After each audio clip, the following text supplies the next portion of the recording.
You and your men failed. So today, one of you will die. And here's the worst part. The man who kills him is you. You call yourselves Romans. You disgrace the legion. This wasn't a threat. This wasn't a rumor.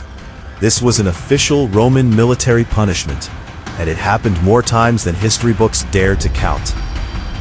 Today we're going inside the most terrifying military punishment in human history. A punishment so brutal, so calculated, so psychologically devastating, that even the soldiers who survived it wish they hadn't. By the end of this video, you'll understand exactly why Rome did this, how it actually worked, step by brutal step, and why modern armies secretly still study it today.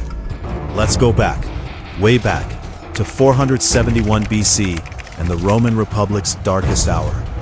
Picture this. You're a Roman soldier. You've trained your entire life for battle. The Roman army is the most disciplined fighting force the world has ever seen. You don't just fight, you are a machine. You obey, you execute. Rome's military power wasn't built on bravery alone. It was built on something far more powerful. Fear. Not fear of the enemy, fear of your own commanders. Because Rome had a secret weapon, a punishment so extreme that soldiers would rather charge into a wall of spears than face it. It was called decimatio, decimation. The word itself comes from the Latin decimus, meaning 10th, and that tells you everything you need to know. But this wasn't about killing enemies. This punishment was reserved for Rome's own soldiers, for cowardice, for mutiny, for failure.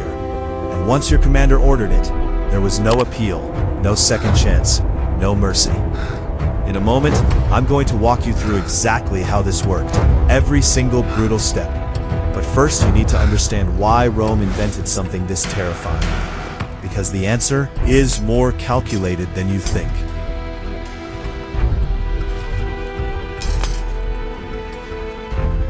The year is 471 BC. Rome is young, ambitious, and desperate. A Roman army, under the consul Appius Claudius, has just marched against the Volsci tribe and been humiliated. The soldiers, Roman citizens, trained warriors, turned and ran. They abandoned their positions. They left their shields on the field. In Rome, that was the ultimate disgrace. Appius Claudius stood in front of his defeated men and made a decision that would echo through military history for the next 2,000 years. He ordered the first recorded decimation. Here is what happened next. And I want you to imagine yourself standing in that formation when it did. First, the entire cohort was assembled. Every man who ran, every man who failed. They were lined up in full formation as if they were about to march to battle. Second, their weapons were taken. No swords, no shields, just men standing in a field, knowing something terrible was coming. Third, a lottery. Every 10 men drew lots. 9 drew a blank. 1 drew the mark. That one man was going to die, killed by the other 9. And here's what makes this so psychologically devastating. The man who drew the mark wasn't necessarily a coward. He might have been the bravest fighter in the unit. It didn't matter. The lottery was random. That was the point.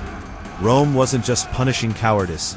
Rome was teaching a lesson about collective responsibility. If one man runs, everyone suffers. If the unit fails, everyone is at risk, even the brave ones. Imagine being one of the 9.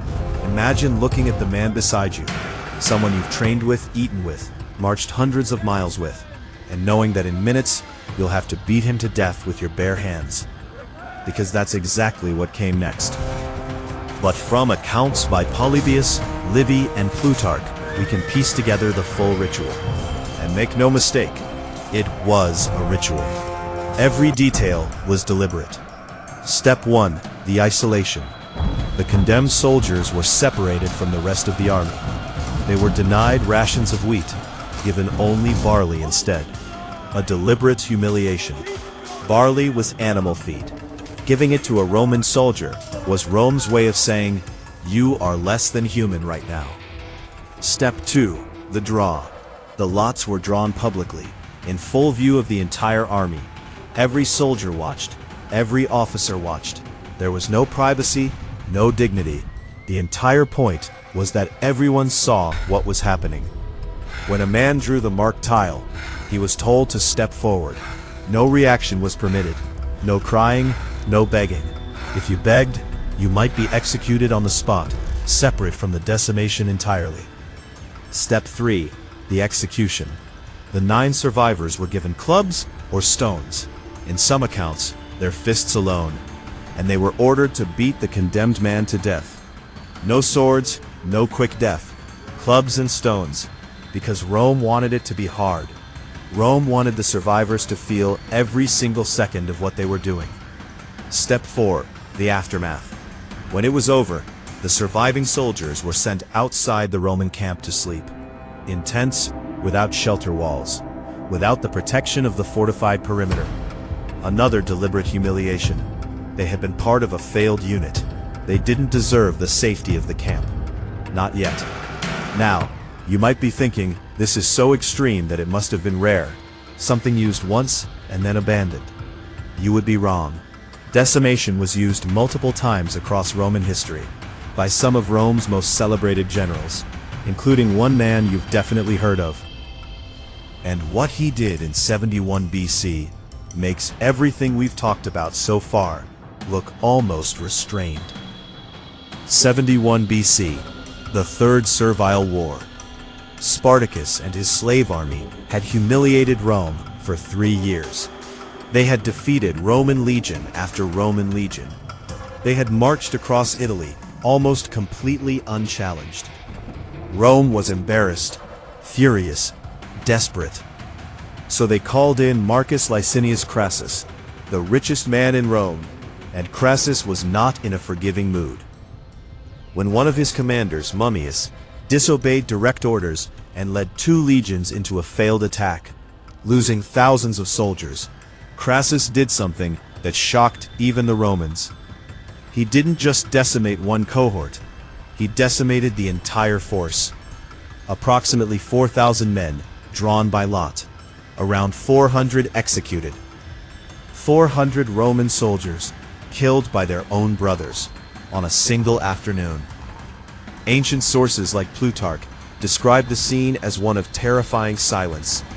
Thousands of men standing in formation, watching, while their comrades were beaten to death in lots of 10. And the effect? It worked. Within months, Crassus's reformed, terrified, absolutely obedient legions cornered Spartacus and destroyed his army. 6,000 captured slaves were crucified along the Appian Way, one every 100 feet, for 130 miles, as a final message to anyone who dared to challenge Rome again.